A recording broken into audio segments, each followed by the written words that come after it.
My hair was dull, lackluster, breaking off, and let's not forget the wonderful world of postpartum shedding and bald spot. After having back-to-back kids, my hair was really suffering, and I was at the point where I really didn't know what to do with it. But I finally figured out a routine that works for me, and my hair has been thriving ever since. I've never seen it this shiny, it's growing so much faster, and it just feels and looks so much healthier. So I'm going to share with you my routine, what I changed, and how I got my hair to stay healthy, happy, and shiny postpartum. Hey guys, Miss Anosha here. So you already heard the whole sob story about my hair, so let's just get right into it. The first thing that I've been doing to really get my hair back healthy is I've been taking vitamins, any multivitamin. I've been taking Ritual because it's really soft on my stomach. I also took this as my prenatal and I took it for postnatal, and then now I'm just taking the women's multivitamin.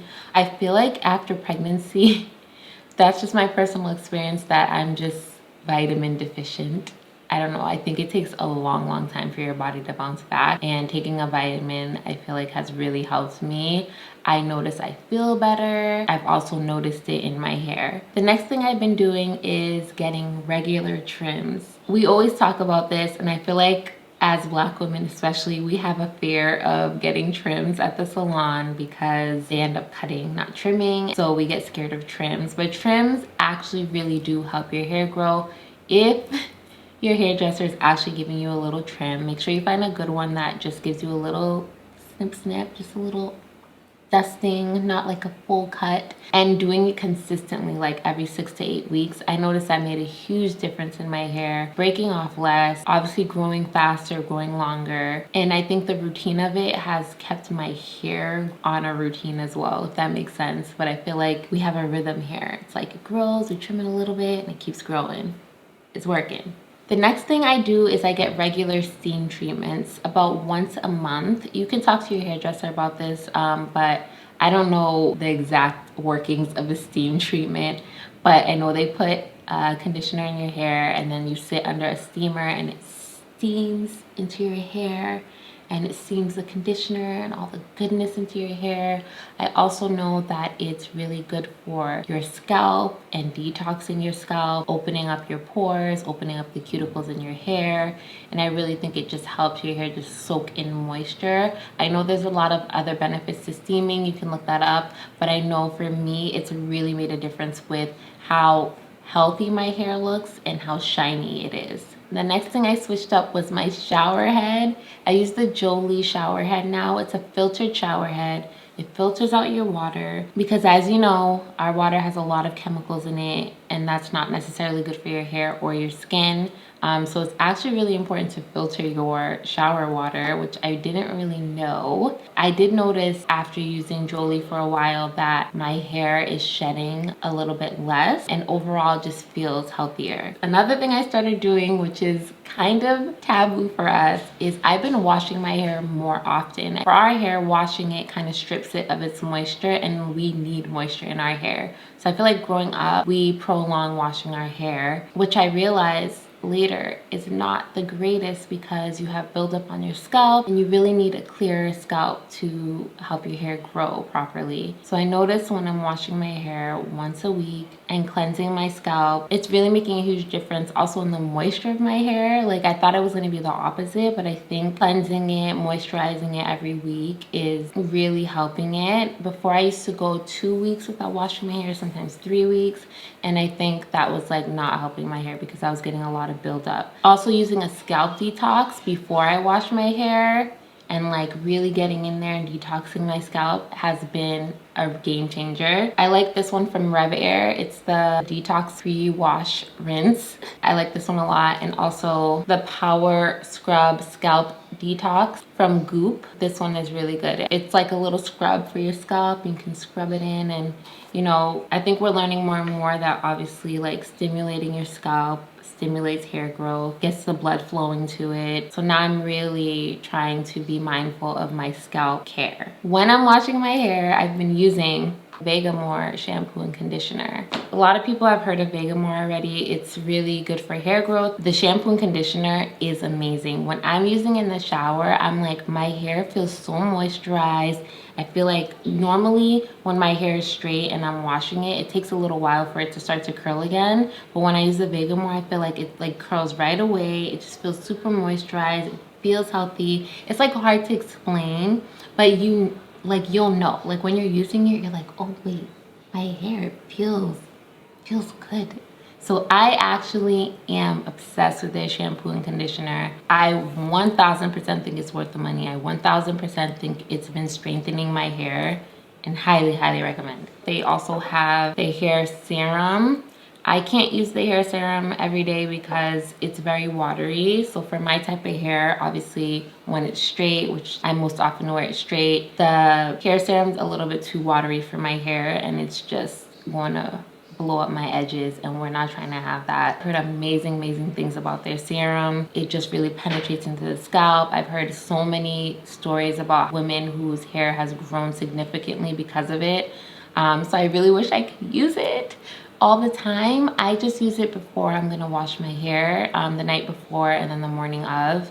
I don't know if that's making a difference, but I just want to use it. But if you're wearing your hair natural, or if you have naturally straight hair, I think it's definitely worth purchasing. Another thing I've been doing is oiling my scalp every 3 or 4 days. I use more of a lightweight oil now, something that really just seeps into my scalp. It's not really building it up too much, and also I'm not oiling my hair every day. I used to oil my hair every day, and that was really building up on my scalp. So every 3 or 4 days, a lightweight oil that just penetrates into your scalp, especially in the winter, because I notice I get really dry, and it just keeps my scalp moisturized without weighing my hair down and without a lot of buildup. Right now I've been using the Rev Air scalp oil, but honestly you can use any lightweight oil for your hair. There's a lot of brands that have different ones, and I think any of them are fine. I mean, obviously read the ingredients, so not any of them are fine, but there's a lot of good ones out there on the market.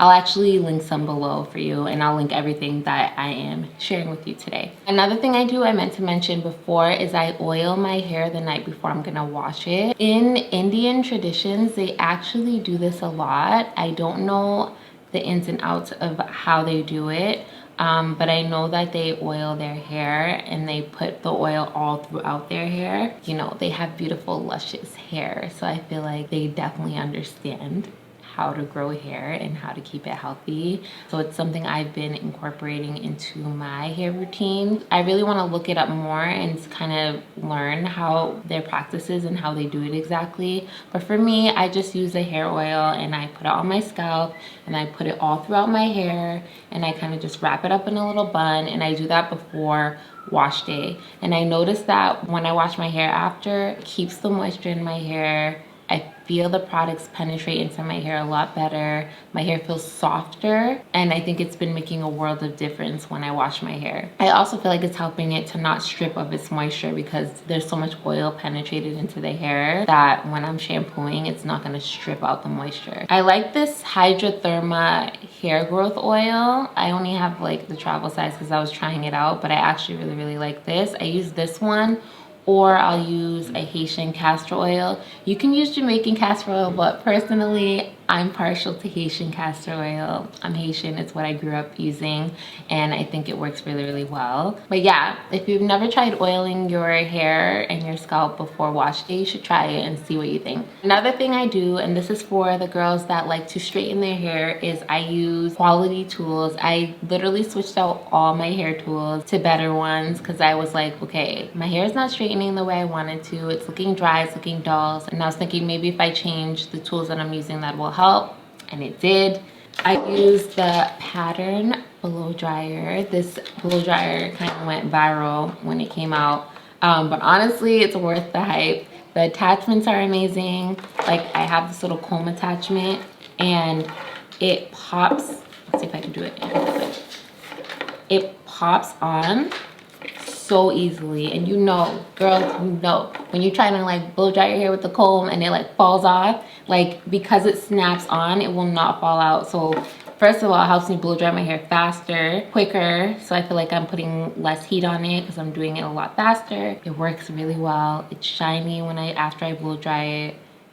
I'm a fan of this blow dryer. Then I use the Babyliss Pro Nano Titanium hair straightener. I have this in the 2-inch and the 1-inch. I use the 1-inch more to straighten my hair. I like it because it's flat, so it can really get to your edges. I don't have to do a lot of passes with it. I only do 1 pass with my hair. Also, not using it on a super high heat. I used to put it on like the 450, like the highest one, and my hairdresser was like, that's way too high, you don't need all that. So I put it a little bit lower now, like 400 or like 390 when I'm straightening my hair. And then because I like to keep my hair with curls in it, I don't like curling it every day, so like I just wrap it after the hairdresser does it, and the curls stay for a few days, but then after a little while they start to fall, so then I have to start curling it. But obviously I don't want to put too much heat on my hair every day, so I've been using the Libreeze air styler. This is kind of like the Dyson air styler, same concept, but it uses air to curl your hair. When I use a curling iron, I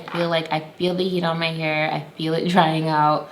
But when I use the air styler, it's air and it has, I don't know, this technology in it that obviously I think it works because my hair is shinier. I don't really feel like a lot of heat on it. I have a video on it, so I'll link it right here if you guys want to check it out. But it's also a fraction of the price of the Dyson Airwrap, and I've never tried the Dyson, so I can't say it's better, but it works well in my hair. It does the trick. It only lasts a day, but because it's not like a lot of heat on your hair, I don't mind using it every day. And I feel like it's really keeping my hair healthy without having to put a lot of heat on it to curl it every day. So yeah, I think investing in quality tools, especially if you're wearing your hair straight, is a definite must. Wearing my hair straight, contrary to popular opinion, I feel like has been helping, because when I wear my hair straight personally, I don't manipulate it a lot. All I do is wrap it and unwrap it. I'm not combing it all day. I'm not in it. I'm not braiding it. There's no tension on my hair.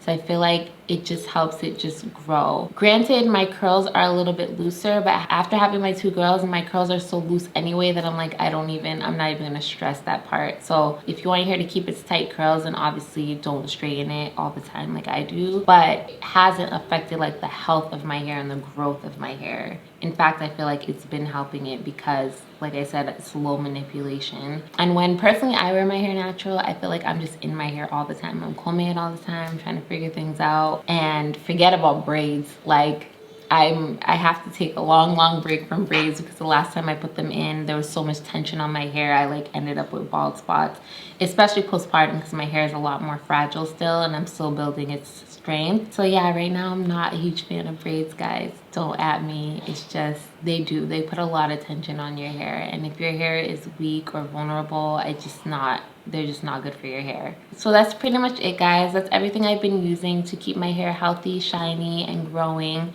Everything I've been doing has really been working. I'm noticing a huge difference in my hair. And this is after years of being like, what is going on with my hair? Like having these girls, like having kids, it's not for the weak, guys. Like, it's not just your hair that it messes up. But I feel like a lot of women don't talk about this. A lot of women don't know this until they have kids, that it really does affect your hair postpartum. Especially for me, I had back-to-back kids. As soon as I was recovering from the first one, I got pregnant with the second one. So I've been on this journey to kind of get my hair back healthy again, and these things have really been working for me. I hope they work for you too. I hope this has been helpful. If you like this video, give it a thumbs up, share with your friends, and if you try anything here, let me know. I'll see you guys next time.